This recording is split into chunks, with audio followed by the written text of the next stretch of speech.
भारत का इतिहास वीरता और पराक्रम की अनगिनत कहानियों से भरा पड़ा है, लेकिन इन कहानियों में कुछ नाम ऐसे हैं जो समय की धूल में दबे नहीं बल्कि आज भी गूंजते हैं। इन्हीं में से एक नाम सम्राट पृथ्वीराज चौहान का है। अजमेर और दिल्ली को अपनी राजधानी बनाकर इस युवा सम्राट ने भारत की राजनीति में ऐसी धाक जमाई थी कि उनका नाम सुनते ही दुश्मनों के दिल कांप उठते थे। पृथ्वीराज सिर्फ तलवार और भाले के धनी नहीं थे, बल्कि ज्ञान और विद्या में भी माहिर थे। उन्हें कई भाषाओं का ज्ञान था, गणित और दर्शन की समझ थी और उनकी सबसे बड़ी कला शब्द भेदी बाण चलाने की थी। यानी बिना देखे वो सिर्फ आवाज सुनकर लक्ष्य को भेद देते थे। उनके शौर्य की कहानियां इतनी मशहूर थी कि पड़ोसी राज्यों की राजकुमारियां भी उनके नाम पर मोहित हो जाती थी। लेकिन इतिहास सिर्फ वीरता की गाथा नहीं होता, उसमें राजनीति, राइवलरी और धोखे का खेल भी चलता है। पृथ्वीराज की कहानी में भी यही सब था। एक तरफ उनकी दुश्मनी कन्नौज के राजा जयचंद से थी, जिसकी बेटी संयोगिता से जुड़ी प्रेम कथा आज भी लोक कथाओं में अमर है। दूसरी तरफ पश्चिम से मोहम्मद गौरी नाम का एक नया खतरा उठ रहा था, जो सिर्फ लूटपाट नहीं बल्कि भारत में परमानेंट राज करना चाहता था। साल 1191 में तराइन की धरती पर जब पृथ्वीराज चौहान और मोहम्मद गौरी की सेनाएं आमने सामने आई तो इतिहास ने करवट ली। इस युद्ध में पृथ्वीराज ने अपनी रणनीति और ताकत से गौरी को धूल चटा दी। कहा जाता है कि पृथ्वीराज चौहान ने मोहम्मद गौरी को 16-17 बार हराया था और हर बार उसे माफ कर जिंदा छोड़ दिया था। लेकिन उनकी यही उदारता उनके और भारत के लिए आगे चलकर आत्मघाती साबित हुई। आइए जानते हैं सम्राट पृथ्वीराज चौहान की पूरी कहानी, जिनकी वीरता आज भी भारत की मिट्टी में गूंजती है। चौहान वंश की जड़ें जयपुर के पास सांबर और आमेर से जुड़ी हुई थी। इसी वंश के राजा अजयराज ने अजमेर शहर की नींव रखी थी, जो आगे चलकर चौहान वंश की शक्ति का केंद्र बना। चौहान डायनेस्टी की स्थापना 6th सेंचुरी में वासुदेव चौहान ने की थी। इसी वंश में आगे चलकर 11th सेंचुरी में सोमेश्वर चौहान नाम के एक पराक्रमी राजा हुए। सोमेश्वर ने अपने जीवन काल में कई युद्ध लड़े और अपने एम्पायर का एक्सपेंशन किया। माना जाता है कि जब राठौड़ की आर्मी ने दिल्ली के राजा अनंगपाल तोमर पर अटैक किया था तो अजमेर के राजा सोमेश्वर चौहान ने राजा अनंगपाल तोमर का सपोर्ट किया। उनकी मदद से अनंगपाल तोमर इस युद्ध को जीत गए, जिसके बाद दोनों के बीच गहरी दोस्ती हो गई। ये दोस्ती आगे चलकर रिश्तेदारी में बदल गई जब राजा अनंगपाल ने अपनी बेटी कर्पूरी देवी की शादी सोमेश्वर चौहान से कर दी। अनंगपाल तोमर की दूसरी बेटी रूप सुंदरी की शादी कन्नौज के राजा विजयपाल से हुई, जिन्हें बाद में एक बेटा हुआ जिसका नाम जयचंद रखा गया। 1166 में सोमेश्वर चौहान और कर्पूरी देवी के घर भी एक बालक का जन्म हुआ। उस बच्चे के जन्म को चौहान वंश के लिए एक शुभ संकेत माना गया और एस्ट्रोलॉजर्स ने भविष्यवाणी की कि ये लड़का बड़ा होकर एक ग्रेट रूलर बनेगा और पृथ्वी के बड़े हिस्से पर राज करेगा। इसी भविष्यवाणी को ध्यान में रखते हुए उस बच्चे का नाम पृथ्वीराज रखा गया। पृथ्वीराज के जन्म से पहले भी इस वंश में पृथ्वीराज नाम से 2 राजा हो चुके थे, इसलिए ये वास्तव में पृथ्वीराज 3 थे। उन्हें राय पिथोरा नाम से भी जाना गया। पृथ्वीराज का बचपन किसी साधारण राजकुमार की तरह नहीं था। कहते हैं कि पूत के पांव पालने में ही दिख जाते हैं। ठीक उसी तरह बचपन से ही उनकी असाधारण प्रतिभा झलकने लगी थी। पृथ्वीराज चौहान को बहुत सारी लैंग्वेजेस की डीप नॉलेज थी और वो history, mathematics, medicine, military, science और फिलॉसफी जैसे सब्जेक्ट्स में भी प्रोफिशिएंट थे। उनकी सबसे खास कला शब्द भेदी बाण चलाना थी। इसमें वो अपनी आंखें बंद करके केवल आवाज सुनकर लक्ष्य को भेद सकते थे। तीर चलाने में उन्हें इतनी महारत हासिल थी कि बड़े बड़े योद्धा भी उनका मुकाबला नहीं कर पाते थे। सिर्फ तीर चलाने में ही नहीं बल्कि तलवार और भाला चलाने में भी वो माहिर थे। उनकी ताकत और निडरता का एक उदाहरण युवावस्था की एक घटना में मिलता है। कहते हैं कि युवावस्था में एक बार वो अपने दोस्तों के साथ जंगल में शिकार पर गए थे। इसी दौरान एक खूंखार शेर ने उन पर अटैक कर दिया। शेर को देखकर उनके साथी घबरा गए और पीछे हट गए, लेकिन युवा पृथ्वीराज निडरता से वही खड़े रहे। उनके पास कोई हथियार भी नहीं था। जैसे ही शेर उन पर झपटा, पृथ्वीराज ने बिजली की तेजी से उसकी गर्दन पकड़ ली और पूरी ताकत से उसके जबड़े को दोनों तरफ से खींच दिया। उनकी अपार शक्ति के आगे शेर टिक नहीं पाया और उसका जबड़ा टूट गया और शेर वहीं पर ढेर हो गया। ये घटना सिर्फ एक शिकार की नहीं थी, बल्कि इस बात का प्रमाण थी कि पृथ्वीराज चौहान बचपन से ही फियरलेस, पावरफुल और क्लेवर थे। लेकिन किस्मत का इम्तिहान जल्दी ही आना था। जब वो सिर्फ 11 साल के थे तभी उनके पिता का निधन हो गया। अचानक पूरे राज्य की जिम्मेदारी युवा पृथ्वीराज के कंधों पर आ गई और सोमेश्वर चौहान के उत्तराधिकारी के रूप में उन्हें अजमेर का राज सिंहासन संभालना पड़ा। ये बहुत नाजुक समय था क्योंकि उनकी कम उम्र का फायदा उठाकर उनके अपने फ्यूडिटरीज और सरदारों ने विद्रोह करना शुरू कर दिया और किंगडम के हिस्सों को हड़पने की कोशिश करने लगे। इस संकट की घड़ी में उनकी मां रानी कर्पूरी देवी ने राज सत्ता की बागडोर संभाली। रीजेंट के रूप में उन्होंने कंदबवासा जैसे ट्रस्टवर्दी मिनिस्टर्स की मदद से राज्य को स्टेबिलिटी दी। हालांकि हमीर महाकाव्य के अनुसार ऐसा माना जाता है कि पृथ्वीराज चौहान के पिता सोमेश्वर चौहान की मृत्यु उस समय नहीं हुई थी, बल्कि उन्होंने खुद सिंहासन अपने बेटे पृथ्वीराज को सौंप दिया था और खुद संन्यास लेकर जंगलों में चले गए थे। इसके बाद अपनी मां रानी कर्पूरी देवी की देखरेख में युवा पृथ्वीराज ने शासन की बारीकियों को सीखा। वो जल्द ही गवर्नेंस में इतने माहिर हो गए कि दरबार के लोग और राज्य की जनता उनकी तारीफ करते नहीं थकती थी। लेकिन मां के आंचल में बैठकर राज्य नहीं चल सकता था, इसलिए जिस उम्र में बच्चे खेलने में व्यस्त रहते हैं उस उम्र में उन्होंने पूरे राज्य का भार अपने कंधों पर उठा लिया। साल 1180 में सिर्फ 14 साल की उम्र में उन्होंने पूरी तरह से सत्ता अपने हाथों में ले ली और एक इंडिपेंडेंट रूलर के रूप में राज करने लगे। यहीं से शुरू हुई इस वीर योद्धा की यात्रा, जिसका नाम आगे चलकर दिल्ली के तख्त से लेकर तराइन के मैदान तक गूंजने वाला था। पृथ्वीराज के सत्ता संभालते समय यह साफ हो गया था कि उनके सामने सबसे बड़ी चुनौती बाहरी इन्वेडर्स नहीं बल्कि उनके अपने ही लोग थे। उनके सगे संबंधी उनकी कम उम्र का फायदा उठाकर विद्रोह कर रहे थे और राज्य के हिस्सों को हड़पने की कोशिश कर रहे थे।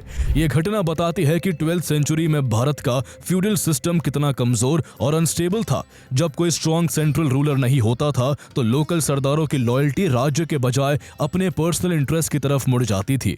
राज्याभिषेक के करीब 3 साल बाद युवा पृथ्वीराज चौहान ने अपनी माता रानी कर्पूरी देवी के संरक्षण से बाहर निकलकर एक पावरफुल एम्परर के रूप में अपनी पहचान बनानी शुरू की।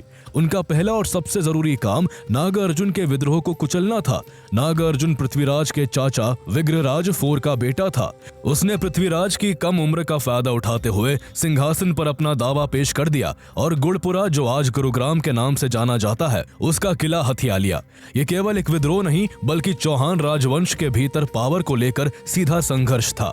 पृथ्वीराज चौहान ने पैदल, घुड़सवार, ऊंट और हाथी वाली एक बड़ी सेना लेकर गुड़पुरा को घेर लिया और नागार्जुन को युद्ध में हराकर किला और उसके आसपास का इलाका वापस अपने कंट्रोल में ले लिया। पृथ्वीराज विजय महाकाव्य के अनुसार उन्होंने नागार्जुन के कई सैनिकों को पकड़कर उनके सिर काटकर अजमेर के किले की दीवारों पर लटका दिए। हालांकि नागार्जुन बचकर भाग निकला, लेकिन ये जीत पृथ्वीराज की सत्ता को चुनौती देने वालों के लिए एक कड़ी चेतावनी थी कि भले ही राजा कम उम्र का हो, उसकी सत्ता को चुनौती देना आत्मघाती होगा।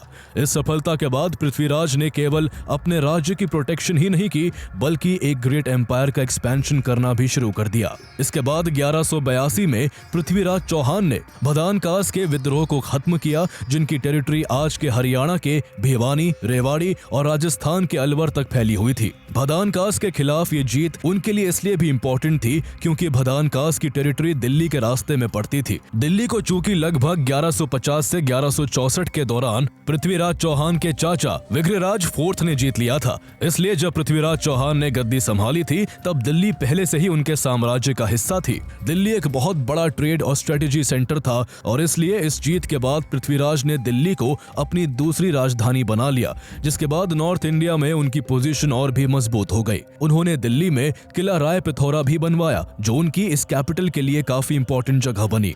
इन शुरुआती विक्ट्रीज के बाद पृथ्वीराज चौहान की सेना ने कई दिशाओं में विजय अभियान चलाए। उनका साम्राज्य तेजी से फैला और जल्द ही इसमें राजस्थान के ज्यादातर हिस्से, वेस्टर्न उत्तर प्रदेश, नदर्न मध्य प्रदेश और सदर्न पंजाब शामिल हो गए। इस विशाल साम्राज्य ने उनकी प्रतिष्ठा को दूर दूर तक फैला दिया और उन्हें उस समय का सबसे शक्तिशाली भारतीय शासक बना दिया। उनके मिलिट्री कैंपेन्स में सबसे मशहूर और खून खराबे वाला युद्ध 1182 में चंदेल राजा परमर्दी देव के खिलाफ महोबा में लड़ा गया। इसकी वजह यह थी कि चंदेल सैनिकों ने पृथ्वीराज की सेना के कुछ घायल और थके हुए सैनिकों पर हमला कर दिया था, क्योंकि वो बिना परमिशन के उनके एरिया में ठहर गए थे। इस घटना से नाराज होकर पृथ्वीराज ने महोबा पर एक विशाल सेना के साथ अटैक कर दिया। ये युद्ध भारतीय लोक कथाओं और इतिहास में चंदेल के 2 महान सेनापति आल्हा और उदल की अद्भुत वीरता के लिए अमर हो गया। दोनों भाइयों ने अपनी मातृभूमि की रक्षा के लिए चौहानों की सेना को कड़ी टक्कर दी और अपार साहस का प्रदर्शन किया। कहते हैं कि इस युद्ध में उदल की मौत हो गई थी, जिससे गुस्साए आल्हा ने पूरी ताकत के साथ पृथ्वीराज की सेना पर भयंकर हमला कर दिया। आल्हा के सामने उस समय जो भी आया वो मारा गया, लेकिन आखिर में इस युद्ध में चंदेलों की हार हुई। पृथ्वीराज ने महोबा पर विजय प्राप्त की और परमर्दी देव को भागना पड़ा। ये पृथ्वीराज के साम्राज्य के विस्तार के लिए एक बड़ी जीत थी। हालांकि ये जीत आसानी से नहीं मिली थी। इस युद्ध में पृथ्वीराज को भी भारी नुकसान हुआ था और इसमें उनकी सेना के कई बहादुर सैनिक मारे गए थे। इसी दौरान पृथ्वीराज की एक और ताकतवर राजवंश से राजनीतिक दुश्मनी खुलकर सामने आ गई। ये दुश्मनी कन्नौज के गाहड़वाल राजा जयचंद के साथ थी। दोनों ही राजा अपने अपने साम्राज्य को दूर दूर तक फैलाना चाहते थे, इसलिए उनके बीच राइवलरी थी। हालांकि ऐसा भी माना जाता है कि जयचंद दिल्ली की गद्दी पर अपना अधिकार मानते थे, क्योंकि दिल्ली पर कभी जयचंद के नाना अनंगपाल तोमर का राज था, जिसे चौहानों ने छीन लिया था। इस वजह से दोनों राजवंशों के बीच पावर एंड सुप्रीमेसी को लेकर कई सालों से दुश्मनी चली आ रही थी। यहाँ तक कि जयचंद ने महोबा की लड़ाई में पृथ्वीराज चौहान के खिलाफ चंदेल राजा की मदद भी की थी। पृथ्वीराज रासो के अनुसार ये टकराव तब और पर्सनल हो गया जब कहानी में जयचंद की बेटी संयोगिता की एंट्री हुई। कहते हैं कि संयोगिता पृथ्वीराज की बहादुरी और शौर्य के किस्से सुन सुनकर उनसे प्रेम करने लगी थी और उसने मन बना लिया था कि वो सिर्फ उन्हीं से शादी करेगी। जब ये बात जयचंद तक पहुंची तो वो आग बबूला हो गए। पृथ्वीराज से उनकी पुरानी दुश्मनी थी और वे इस रिश्ते को कभी एक्सेप्ट नहीं कर सकते थे। जयचंद ने अपनी बेटी के इस प्रेम को अपनी और अपने राज्य की इंसल्ट के रूप में देखा। इसी इंसल्ट का बदला लेने के लिए जयचंद ने एक चाल चली और एक भव्य स्वयंवर का आयोजन किया। स्वयंवर प्राचीन भारत की एक प्रथा थी, जिसमें शादी के योग्य राजकुमारी के लिए कई वर एक सभा में इकट्ठे होते थे और राजकुमारी अपनी पसंद से उनमें से किसी एक को चुनती थी। जयचंद ने भारत के सभी प्रमुख राजाओं और राजकुमारों को इनवाइट किया, लेकिन जानबूझकर अपने सबसे बड़े दुश्मन पृथ्वीराज को नहीं बुलाया। इतना ही नहीं, जयचंद ने पृथ्वीराज का और भी अपमान करने के लिए उनकी एक स्टैचू बनवाई और उसे दरबार के मेन गेट पर एक द्वारपाल की जगह पर खड़ा कर दिया। किसी तरह इस बात की भनक पृथ्वीराज चौहान को लग जाती है। जब स्वयंवर का दिन आया तो सभी राजा अपनी जगह पर बैठ गए, लेकिन संयोगिता ने किसी को भी नहीं चुना। संयोगिता सब राजाओं को नजरअंदाज करती हुई सीधी पृथ्वीराज की मूर्ति के पास गई और माला उस मूर्ति के गले में डाल दी। ठीक उसी मोमेंट पर पृथ्वीराज, जो अपने कुछ सैनिकों के साथ गुप्त रूप से वहां मौजूद थे, वो सामने आए और उन्होंने सबकी आंखों के सामने संयोगिता को अपने घोड़े पर बिठाया और कन्नौज से दिल्ली की ओर निकल गए। रास्ते में जयचंद की सेना ने उनका पीछा किया, लेकिन पृथ्वीराज संयोगिता को सुरक्षित दिल्ली ले जाने में सफल रहे और उन्होंने उनसे शादी कर ली। हालांकि संयोगिता और पृथ्वीराज की ये प्रेम कहानी सिर्फ पृथ्वीराज रासो में ही देखने को मिलती है और कई हिस्टोरियंस इस घटना को काल्पनिक मानते हैं, लेकिन इतना तो तय है कि पृथ्वीराज और जयचंद के रिश्ते कभी अच्छे नहीं रहे। ये टकराव इतना गहरा था कि जब भारत पर फॉरेन इन्वेडर्स का खतरा मंडरा रहा था, तब भी ये दोनों राजा एक दूसरे का साथ देने को तैयार नहीं हुए। इसके अलावा महोबा का युद्ध जीतने के बाद पृथ्वीराज ने एक शक्तिशाली पड़ोसी को अपना परमानेंट एनिमी बना लिया था। इसका नतीजा ये हुआ कि इस आपसी रंजिश के कारण कभी एक ऐसा पावरफुल अलायंस नहीं बन पाया जो विदेशी शक्तियों को भारत की धरती पर कदम रखने से रोक पाता, और यही राइवलरी आगे चलकर भारतीय इतिहास की दिशा को हमेशा के लिए बदलने वाली थी। एक तरफ सम्राट पृथ्वीराज चौहान अपने एम्पायर का एक्सपेंशन कर रहे थे, वहीं दूसरी तरफ पश्चिम में एक नया और खतरनाक दुश्मन उभर रहा था। यह दुश्मन था ambitious and ruthless invader Muizz al-Din Muhammad ibn Sam, जिसे भारत में मोहम्मद गोरी के नाम से जाना जाता है। मोहम्मद गोरी घुरिद डायनेस्टी का रूलर था, जिसका साम्राज्य आज के अफगानिस्तान में फैला हुआ था। उसका मकसद भारत में केवल लूटपाट करना नहीं था, बल्कि वो इंडिया में अपना परमानेंट एम्पायर स्टैब्लिश करना चाहता था। इसी ख्वाहिश में गोरी ने 1178 में गुजरात के चालुक्य शासक भीम सेकंड के राज्य पर बड़ा हमला कर दिया, लेकिन यहाँ उसे एक पावरफुल रेजिस्टेंस फेस करना पड़ा, जिसका नेतृत्व भीम द्वितीय की मां रानी नायकी देवी कर रही थी। उन्होंने गोरी की सेना को इतनी बुरी तरह से हराया कि वो बैटलफील्ड से जान बचाकर भाग खड़ा हुआ। ये गोरी के लिए एक बड़ी हार थी, जिसने उसे अपनी स्ट्रेटेजी बदलने पर मजबूर कर दिया। उसे समझ आ गया कि दक्षिणी रास्ते से भारत में घुसना बेहद मुश्किल है, इसलिए उसने अपना रास्ता बदला और नॉर्थ पर फोकस किया। उसकी ये नीति काम कर गई और उसने जल्द ही सिंध, पेशावर और सियाल सियालकोट पर कब्जा कर लिया और 1186 में लाहौर के शासक खुसरो शाह मलिक को हराकर उसे भी हथिया लिया। इन लगातार विक्ट्रीज के बाद गौरी रुकने वाला नहीं था। अब उसका अगला निशाना चौहान साम्राज्य था। 1191 में उसने अचानक हमला करके तबार हिंद यानी आज के भटिंडा के किले को अपने कब्जे में ले लिया और उसे अपने सेनापति जियाउद्दीन और 1200 घुड़सवारों के हवाले कर दिया। ये एक ऐसा स्टेप था जिसने दो शक्तिशाली साम्राज्यों को सीधे क्लैश के रास्ते पर ला खड़ा किया। मोहम्मद गौरी का भटिंडा पर कब्जा करना पृथ्वीराज के लिए एक सीधी चुनौती थी जिसे वो इग्नोर नहीं कर सकते थे। इसके रिस्पॉन्स में पृथ्वीराज ने एक विशाल सेना तैयार की और गौरी की ओर मार्च कर दिया। 1191 में हरियाणा के तराइन के मैदान में पृथ्वीराज चौहान और मोहम्मद गौरी की सेनाएं आमने सामने आ जाती है। इस युद्ध में दोनों सेनाओं की अपनी अपनी स्ट्रेंग्थ्स थी। गौरी की सेना के पास घुड़सवार धनुर्धर थे जो अपनी स्पीड के लिए जाने जाते थे, जबकि पृथ्वीराज चौहान की सेना मुख्य रूप से पैदल सेना थी, लेकिन उनके पास हाथियों की शक्ति थी और उनकी सेना आमने सामने की लड़ाई में बेहद माहिर थी। युद्ध की शुरुआत में मोहम्मद गौरी की सेना ने अपनी सबसे बड़ी ताकत का इस्तेमाल किया। उसके घुड़सवार तीरंदाजों ने पृथ्वीराज चौहान की पैदल सेना पर दूर से ही तीर बरसाने शुरू कर दिए। ये एक ऐसी रणनीति थी जिसमें वो हमला करके तेजी से पीछे हट जाते थे ताकि सीधे मुकाबले से बचा जा सके। इसके उलट राजपूत योद्धा आमने सामने की लड़ाई में विश्वास रखते थे, जहां वो अपनी तलवारों और भालों से दुश्मन का सामना कर सके। पृथ्वीराज चौहान की सेना ने तुरंत दुश्मन के सामने आकर एक स्ट्रॉन्ग एंड डायरेक्ट अटैक करते हुए उसे धूल चटाना शुरू कर दिया। पृथ्वीराज के अचानक हमले ने गौरी की सेना को चौंका दिया। इसके अलावा पृथ्वीराज चौहान की सेना के विशालकाय हाथी भी दुश्मन की सेना पर कहर बनकर टूट पड़े और उनकी पंक्तियां तोड़ डाली, जिससे विरोधी खेमे में भगदड़ मच गई। राजपूत सैनिकों की सामने की जबरदस्त लड़ाई और हाथियों की ताकत ने गौरी के सैनिकों के हौसले पूरी तरह से तोड़ दिए और वो मैदान छोड़कर भागने लगे। युद्ध के बीच अपने सैनिकों को रिकॉग्नाइज करने की कोशिश में मोहम्मद गौरी खुद भी मैदान में उतर आया। उसका सामना राजपूत सेना के कमांडर और दिल्ली के गवर्नर गोविंद राय से हुआ। गौरी ने भाले से उन पर अटैक किया, लेकिन गोविंद राय ने गौरी के भाले को रोक दिया और पलटवार करते हुए गौरी को घायल कर दिया। गौरी लगभग बेहोश होकर गिर पड़ा। किसी तरह उसके एक सोल्जर ने उसे बैटलफील्ड से बाहर निकालकर उसकी जान बचाई। अपने कमांडर को पीछे हटते देख गौरी की सेना का मोराल पूरी तरह टूट गया और बचे कुचे सैनिक भी मैदान छोड़कर भाग गए। पृथ्वीराज की सेना ने वापस तबार हिंद फोर्ट को कैप्चर कर लिया, लेकिन इस जीत के बाद पृथ्वीराज ने एक ऐसी रणनीतिक भूल की जिसकी कीमत आगे चलकर उन्हें और पूरे भारत को चुकानी पड़ी। उन्होंने भागते हुए दुश्मन का पीछा नहीं किया और मोहम्मद गौरी को जीवन दान दे दिया। ऐसा माना जाता है कि सम्राट पृथ्वीराज चौहान ने मोहम्मद गौरी को इसी एक युद्ध में नहीं बल्कि 16-17 बार हराया था और हर बार उसे छोड़ दिया था। ये राजपूतों की वॉर एथिक्स और जेनरोसिटी का प्रतीक था। वो भागते हुए दुश्मन पर वार नहीं करते थे। मॉडर्न हिस्टोरियंस इसे पृथ्वीराज सिंड्रोम कहते हैं, जहां दया दिखाने की आदत दुश्मन को दोबारा ताकतवर बनने का मौका दे देती है, लेकिन यही उदारता बाद में आत्मघाती साबित होने वाली थी।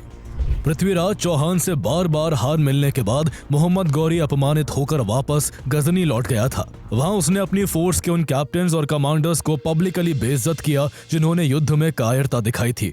गौरी ने कसम खाई कि जब तक वो अपनी हार का बदला नहीं लेगा तब तक अपनी अय्याशी भरी जिंदगी से दूर रहेगा। इसी संकल्प के साथ उसने अपनी सेना को फिर से ऑर्गेनाइज किया। इस बार उसने डिसिप्लिन, मोबिलिटी और डिसेप्शन पर ज्यादा से ज्यादा जोर दिया। पूरी तैयारी करने के बाद 1192 में उसने फिर से बठिंडा पर कब्जा कर लिया, जिसे सिर्फ 1 महीने पहले ही चौहानों ने वापस हासिल किया था। इस खबर से पृथ्वीराज चौहान गुस्से से भर उठे। उन्होंने सेना तैयार की और गौरी का सामना करने के लिए एक बार फिर तराइन की ओर मार्च कर दिया। लेकिन इस बार उनकी सेना पहले से कमजोर थी, क्योंकि उनके कई सेनापति पिछले महीनों से अलग अलग अभियानों में व्यस्त थे। तराइन के मैदान में एक बार फिर दोनों सेनाएं आमने सामने थी। पृथ्वीराज ने संदेश भेजा कि अगर गौरी बिना लड़ाई के वापस लौट जाए तो उसे जाने दिया जाएगा, वरना इस बार उसे मिट्टी में मिला दिया जाएगा। गौरी ने यहाँ पर एक जाल बिछाया और उसने एक चाल चलते हुए शर्त मानने का नाटक किया और कहा कि वो ये फैसला अपने भाई से सलाह लेकर करेगा। असल में गौरी इस दौरान अपनी सेना को तैयार कर रहा था और चौहान सेना पर नजर रख रहा था। इस धोखे ने पृथ्वीराज को गलतफहमी में डाल दिया और उनकी सेना निश्चिंत हो गई और अपनी सतर्कता खो बैठी।